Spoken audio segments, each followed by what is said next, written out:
पता नहीं क्या 2500 और लोगों को जहाँ झुग्गी वहाँ मकान। हम तो बेघर होने वाले हैं, अब हमें इतना पता है। और ये जो सिंदूर बांटने का काम कर रहे हैं, अभी हम मोदी जी के नाम का सिंदूर लगा के घूमेंगे क्या? उनके जितने भी वादे हैं सारे जुमले हैं। किसी को कोई भी प्लॉट, कोई भी मकान, कुछ भी नहीं मुहैया कराया गया। अभी तक कुछ भी नहीं दिया गया। इतनी संस्कारी पार्टी है जिसकी पार्टी में सारे ही नेता रेपिस्ट हैं। नमस्कार, आप देख रहे हैं 4 PM में आपके साथ नफीसा खान। बीजेपी सबसे अनुशासित पार्टी है, बीजेपी सबसे संस्कारी पार्टी है। तमाम नेता संस्कारी बीजेपी में भरे, ये दावा कोई और नहीं बल्कि भारतीय जनता पार्टी करती है। और बीजेपी की रगों में देश प्रेम जो है, देशभक्ति जो है वो भरी पड़ी है, ये भी दावा किया जाता है। अब जब 11 साल सत्ता में बीजेपी को हो चुके हैं तो चलिए समझते हैं जनता के बीच कि 11 साल के भीतर बीजेपी नेताओं के कितने संस्कार दिखाई दिए। क्योंकि आए दिन जो वायरल वीडियोस होती हैं, आए दिन जो लगातार विवादित बयान बीजेपी नेता देते हैं, या फिर महिला अपराध में जो बीजेपी नेताओं के नाम सामने आते हैं, उस पर चर्चा करना जरूरी है। और पीएम मोदी को लेकर भी खास तौर से चर्चा करेंगे कि पीएम मोदी ने 11 साल में महिलाओं को लेकर कितना काम किया, देश की जनता के लिए कितने विकसित चीज़ें या सुविधाएं उन्होंने की हैं। चलिए चर्चा की शुरुआत करते हैं और समझते हैं कि बीजेपी मतलब क्या है। क्या वाकई बीजेपी संस्कारी पार्टी है? मैम, आपका क्या नाम है? मेरा नाम रज़िया है। रज़िया जी 11 साल बीजेपी को हो गए, दावा किया गया कि अनुशासित पार्टी, संस्कारी पार्टी। आप कैसे देखती हैं बीजेपी पार्टी कैसी है? मैं तो बिल्कुल भी उसको संस्कारी नहीं समझती। उनके कहने से संस्कार थोड़ी आ जाता है। हमने क्या महसूस किया, हमने क्या देखा है, हम उसको बयान करेंगे कि वो कितनी संस्कारी पार्टी है। मैं दिल्ली की वासी हूँ, दिल्ली में रह रही हूँ, बचपन से रह रही हूँ। इंदिरा जी का भी ज़माना देखा, राजीव जी का भी ज़माना देखा और केजरीवाल जी का भी ज़माना देखा और इनका भी ज़माना देखा बीजेपी वालों का। 15 साल ये एमसीडी में थे, उसके बाद केजरीवाल जी की सरकार एमसीडी में आई। केजरीवाल जी की सरकार जब एमसीडी में आई तो सबसे पहले तो गरीब लोगों का बहुत भला हुआ। और जब केजरीवाल जी मुख्यमंत्री बने तो आप मुझे बताने की ज़रूरत नहीं है, बिजली, पानी, सड़कें, सबसे पहले स्कूल, अस्पताल, शिक्षा, जो कि हमारी सबसे बड़ी जड़ है। जो मजबूत कहते हैं ना, शाखाएं तो बाद में निकलती हैं, अगर जड़ मजबूत होगा तभी शाखाएं फैलेंगी। तो उन्होंने सबसे पहले शिक्षा पे ध्यान दिया, स्वास्थ्य पे ध्यान दिया। स्वस्थ रहेंगे तो पढ़ेंगे, पढ़ेंगे तो आगे बढ़ेंगे। एक मूवी आई थी 12th पास कि जो बुरा नेता होता है वो हमेशा अशिक्षित रखता है, जिससे कि उसी में भटक के रह जाए। संस्कार के नाम पे जो बात आती है, बीजेपी सरकार हमारे युवाओं को, गरीब युवाओं को धर्म के नाम पे तलवारें चलाना, शरारतें करना, मस्जिद के आगे, मैं मुस्लिम में कोई स्पेशल मत सोचना कि मैं उसके बारे में बात कर रही हूँ मस्जिद में, कि हमारे युवाओं को भटका रहे हैं, धर्म के नाम पे भटका रहे हैं। सारा देश इस समय हिंदू मुसलमान, सॉरी मैंने आपकी बात काट दी, सारा देश इस समय हिंदू मुसलमान, इवन के हमारे जो फैमिली ग्रुप्स भी हैं, इतना ज़्यादा सोशल मीडिया पे लोगों का ब्रेन वॉश कर रखा है, लोगों को कुछ दिखाई नहीं दे रहा। और ये आपको लगता है कि सिर्फ धर्म की राजनीति चल रही है? बिल्कुल, इसके अलावा कुछ नहीं चल रही। और जो आदमी काम की राजनीति करना चाहता है उसको भी ये लोग खत्म कर रहे हैं। लेकिन डंका बज रहा है, संस्कारी नेता हैं और अनुशासित पार्टी बीजेपी है, ये दावा भी तो बीजेपी कर रही है कि देश में अगर राजनीति किसी ने काम वाली की और रिपोर्ट कार्ड किसी ने बीजेपी दी तो वो बीजेपी है। बीजेपी संस्कारी होती तो आज वो बताएं कि इस देश में गौ हत्या खत्म हो गई। सबसे ज़्यादा गाय जो हमारे हिंदुओं की माता है, हम लोग मतलब बीफ एक्सपोर्ट में नंबर 1 की तरफ जा रहे हैं। यहाँ पे जो मशीनरी बीफ के लिए कटने के लिए आती हैं, उस पर गवर्नमेंट सब्सिडी दे रही है। तो हमारा देश, हमारे बाल बच्चे, हमारे संस्कार कहाँ जा रहे हैं बताइए। लेकिन गोरक्षा के नाम पर जो हिंदू संगठन है वो तो काफ़ी एक्टिव है, मॉब लिंचिंग आप देख ही रहे हैं लगातार। देखिए, वो सिर्फ पॉलिटिक्स है। किसी को भी कहीं भी मार दो धर्म के नाम पर, कुछ भी दिखा दो, सब मीडिया इनके हाथ में है, कुछ नहीं दिखा रहा। अभी कि आप दिल्ली में देख लीजिए, झुग्गियाँ टूटती हैं। मेरे सामने वो कल बोल रहा था कि जी लोगों ने अपना सामान खुद ही हटा लिया है, लोग बस एक आदि हैं जो सरिया वरिया चुनने के लिए आए हैं और वो पूरा खाली पड़ा हुआ है।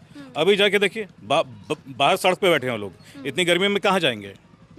लेकिन आप कैसे देखते हैं 11 साल मोदी जी के भाषण, मोदी जी के जो अटैक हैं विपक्ष पर, उनको कैसे कुछ देखते हैं? जी, मेरे को सही बताऊं तो मुझे मोदी जी से बड़ी उम्मीद थी। जिस भारी भरकम मैंडेट से वो आए थे, कोई भी इंसान इतने भारी भरकम मैंडेट से आता है तो वाकई बहुत बड़ा बदलाव ला सकता था। लेकिन अब ऐसा लग रहा है कि वो बाई चांस था, और अब जो उनके लोकल नेताओं की गुंडागर्दी है उसके दम पे जो ये चल रहा है सो चल रहा है। अभी जो इन्होंने बात कही है कि मोदी जी भारी भरकम उस पर आए हैं, मैंने भी यही सोचा था। वैसे तो मैं बिल्कुल एंटी बीजेपी हूँ। मैंने यही सोचा था कि इतनी भारी बहुमत से वो जीते, प्रधानमंत्री बने, उसके बाद फिर दिल्ली सरकार भी उनके हाथ में आई। एक अच्छे राजा बने हो। जनता के लिए करो ना सब कुछ, अपने लिए क्यों कर रहे हो, अपने दोस्तों के लिए क्यों कर रहे हो? इतिहास में तुम्हारा नाम होगा कि भी एक मोदी आया था, नरेंद्र मोदी, और उसने गरीबों के लिए, देश के लिए, हिंदुस्तान के लिए, भारत के लिए इतना सब कुछ किया। अपना इतिहास में अच्छा नाम तो रखो। उपलब्धियां तो अभी भी गिनवाई जा रही हैं। क्या उपलब्धियां हैं? सबसे पहले तो आप बताइए मुझे। अगर ऑपरेशन सिंदूर सबसे ऊपर रखा गया, 370, उसके बाद महिला सुरक्षा, आप घर जहाँ झुकी वहीं मकान को भी गिनवाया जा रहा है। कई उपलब्धियां सबसे गिनवाई पहले तो 370 की बात कही गई। अगर 370 का जो बिल पास हुआ था, उसके बाद ये अटैक क्यों हुआ? क्या हमारी सरकार, हमारी गवर्नमेंट इतनी कमज़ोर है कि पुलवामा, पहलगांव में सिक्योरिटी नहीं थी? एक नेता जब कहीं जाता है उद्घाटन करने के लिए तो पूरी स्कॉर्पियो, BMW, गाड़ियाँ, पुलिस, फलाना ढिकना सब इकट्ठा हो जाता है। जो टूरिस्ट आए थे उनकी सुरक्षा कहाँ चली गई? सबसे पहले तो ये बात होनी चाहिए। हम टैक्स दे रहे हैं, हमारा टैक्स ले रहे हैं, और हमारी सुरक्षा नहीं कर पा रहे तो फ़ायदा क्या हुआ? एक माँ बाप अपने बच्चों की सुरक्षा करते हैं। आपको पता है एक राजा जो बनता है ना, उसकी प्रजा है हम उसके बच्चे हैं, और उसके ऊपर 7 भगवानों का हाथ होता है। एक राजा जो बनता है उसके ऊपर 7 भगवानों का हाथ होता है, पूरा दुनिया चलाने के लिए, पूरा देश चलाने के लिए। आपको ये लगा कि सिर्फ 11 साल में भाषण हुए, बड़ी बड़ी बातें हुई? बिल्कुल जुमलेबाजी हुई। और रही बात सिंदूर की, सिंदूर क्यों बांट रहे हैं? सिंदूर अपनी बीवी को पहनाए ना, सिंदूर पहनाने के लिए तो हमारे पति हैं हमें। ये सिंदूर ऑपरेशन रखा ही क्यों? हर चीज़ को मंदिर के नाम पे क्यों रखा जा रहा है, धर्म के नाम पे क्यों रखा जा रहा है? अगर एक हॉस्पिटल को आरोग्य मंदिर क्यों बना रहे हो? उसको अस्पताल ही रहने दो। 51 साल की हो गई हूँ, बचपन से अस्पताल में गई हूँ, आरोग्य मंदिर में कभी नहीं गई, किसी मंदिर में इलाज कराने नहीं गई। सफदरजंग हॉस्पिटल में गई हूँ, मेडिकल में गई हूँ। तो ये मंदिर का मुद्दा क्यों ला रहे हैं बेमतलब में? क्या हर चीज़ में सिर्फ हिंदू मुसलमान? एग्जैक्टली, हिंदू मुसलमान है। और ये जो सिंदूर बांटने का काम कर रहे हैं, अभी हम मोदी जी के नाम का सिंदूर लगा के घूमेंगे क्या? पर बीजेपी ने तो इसको फेक न्यूज़ बता दिया, सिर्फ भ्रम फैलाया जा रहा था और कुछ नहीं। मैंने तो न्यूज़ में मोदी जी को खुद बोलते हुए सुना है कि ऑपरेशन सिंदूर होगा, फिर वो फेक कैसे हो सकता है? ऑपरेशन सिंदूर अलग चीज़ है, लेकिन सिंदूर बांटा जाएगा घर घर, ये मुहिम गलत है, इसको झूठा बताया बीजेपी ने। खुद उन्होंने ही बोला है, हमने अपने कानों से सुना हुआ है सोशल मीडिया बीजेपी और मोदी जी ने तो बहुत कुछ बोला है, क्या क्या सुना और क्या क्या वादे याद हैं? उनके जितने भी वादे हैं सारे जुमले हैं। पता नहीं क्या 2,500 और लोगों को जहाँ झुग्गी वहाँ मकान। हम तो बेघर होने वाले हैं अब, हमें इतना पता है। इतनी सारी झुग्गियाँ टूटी हैं और किसी को कोई भी प्लॉट, कोई भी मकान, कुछ भी नहीं मुहैया कराया गया। अभी तक कुछ भी नहीं दिया गया है। लेकिन मोदी जी का भाषण आपको याद होगा, मंगलसूत्र, सिंदूर, महिला सुरक्षा, तो ये तो बीजेपी संस्कारी पार्टी होने का दावा कर रही है ना। इतनी संस्कारी पार्टी है जिसकी पार्टी में सारे ही नेता रेपिस्ट हैं। इतनी बड़ी संस्कारी पार्टी में हमें कोई इंटरेस्ट नहीं है। हमें हमारे जैसे दिन चल रहे थे वही दिन लौटा दीजिए, केजरीवाल को लौटा दीजिए, हमें इससे ज़्यादा और कुछ नहीं चाहिए। तो क्या आप ये मानती हैं कि बीजेपी में सारे नेता जो हैं वो आरोपी हैं, अपराधी हैं, और सिर्फ उनकी भाषा जो है गुंडागर्दी वाली है? देखिए, सारे ही अपराधी नहीं है, लेकिन बहुत सारे नाम हैं जो अपराध में जुड़े हुए हैं। हमने सबको सुना हुआ है, सबको देखा हुआ है, तो मैं बिल्कुल भी नहीं चाहती हूँ ऐसी सरकार को कि हमारे लिए ब्रिजभूषण, ये नाम याद आ रहा है, हालांकि उन पर आरोप लगा था, महिला पहलवानों ने लगाया, फिर उनको क्लीन चिट भी एक तरीके से मिल गई है। ऐसे नाम सामने आते हैं जो महिलाओं के साथ किसी न किसी तरीके का आपत्तिजनक व्यवहार करते हैं, बावजूद इसके मोदी जी कोई एक्शन नहीं लेते, कोई मुंह नहीं खोलते, बयान नहीं देते। क्योंकि मोदी जी खुद भी ऐसे ही काम करते रहते हैं। वो झूठे जुमलेबाजी करते रहते हैं कि जहाँ झुग्गी वहाँ मकान, और कहीं कोई किसी को मकान नहीं मिला। इसी तरह से उनके नेता भी जो भी काम करते हैं उनको क्लीन चिट देना भी उनके लिए बहुत आसान है, बहुत ही आसान है। और आप ये मानती हैं कि कुछ काम नहीं हुआ बीजेपी राज में? कोई काम नहीं हुआ, बल्कि जो काम हमारे केजरीवाल जी ने करा है उस पर उनका टैग लग चुका है हर जगह। रेखा गुप्ता जी का, हमारे एरिया की जो वो हैं नाम काउंसलर हैं, MLA, उनका सारा स्टिकर लगा हुआ है, जबकि काम हमारे केजरीवाल जी ने कराया तो है। 11 साल में क्या हुआ, क्या लगता है? कुछ भी नहीं हुआ है मेरे हिसाब से, तो उन्होंने कोई काम नहीं किया, सिर्फ जुमलेबाजी और झूठे वादे करे हैं। मोदी जी को कैसे देखते हैं, कैसे नेता हैं वो? कुछ भी जो बताना चाहें आप? नहीं नहीं, मुझे कट कर दो, मुझे अभी नहीं बोलना। नहीं, 2 मिनट तो बात कर सकते हैं। क्या नाम है आपका? मेरा नाम संगीता है। संगीता जी, कैसी चल रही है सरकार? बिल्कुल भी अच्छी नहीं चल रही है सरकार। ऐसा क्यों? क्योंकि जैसे भी अभी आप सुन रहे हो, सब सही सुन रहे हो आप, झुग्गियाँ टूट रही हैं। हमारा एक ही घर है, हमने हमारे माँ बाप को देखा है काम करते हुए, कोठियों में काम करा है उन्होंने, जैसे जैसे पैसे थोड़े थोड़े जोड़ के ये 2 कमरों का मकान बनाया है। जैसे ही सुना है कि ये सब टूट रहे हैं, तब से दिल टूटा हुआ है, कुछ भी अच्छा नहीं लग रहा है। जहाँ भी देखो इतनी सारी न्यूज़ आ रही है, झुग्गियाँ टूट रही हैं, ये चीज़ें अच्छी नहीं हैं। रही औरतों की बात, महिलाओं की बात, जगह जगह रेप हो रहे हैं, इतनी सारी न्यूज़ सुनने को मिल रही है। और रही ये चीज़ें जो आप सुन रहे हो कि ये चीज़ें बदलने वाली बात, ये सच में हमारे काउंसलर सौरभ सर तो क्या आपको ये लगता है कि जो बीजेपी नेता हैं वो संस्कारी हैं, उनके अंदर महिलाओं का सम्मान करना आता है उन्हें? बिल्कुल भी नहीं है। आप न्यूज़ देख रहे हो, कोई उनका नेता कोई औरतों को लेके सड़कों पे घूम रहा है, न्यूड वीडियोस आ रही हैं और इतने इतने रेप हो रहे हैं, उन पे कोई बातचीत नहीं है। कहाँ से संस्कारी हुए? कोई भी संस्कारी नहीं है।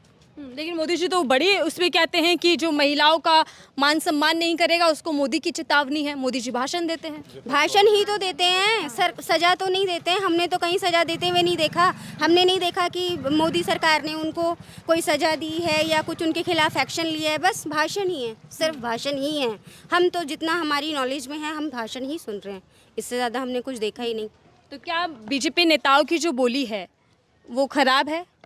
बिल्कुल खराब है, बयान देते हैं। बिल्कुल खराब है, बिल्कुल खराब है। उनके राज में इतने सारे ये चीज़ें हो रही हैं, खास करके महिलाओं के साथ। और ये हमारी नारा दिया था 2014 में कि बहुत हुआ महिलाओं पर अत्याचार, अब की बार भाजपा सरकार। वही तो बात है, वो सिर्फ अपना नारे पर ही तो जीते हैं, ऐसा कुछ उन्होंने किया नहीं है।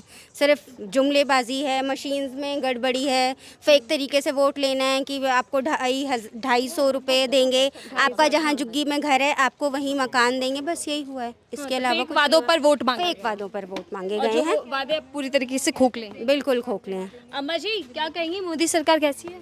हाँ, मेरे को नहीं पता है बेटा। अच्छी लग रही है या नहीं समझ आ रही? समझ नहीं आ रही। मोदी सरकार बिल्कुल बेकार है। अरे संस्कारी है मोदी जी, तो कहते हैं कि मैं बेटा हूँ।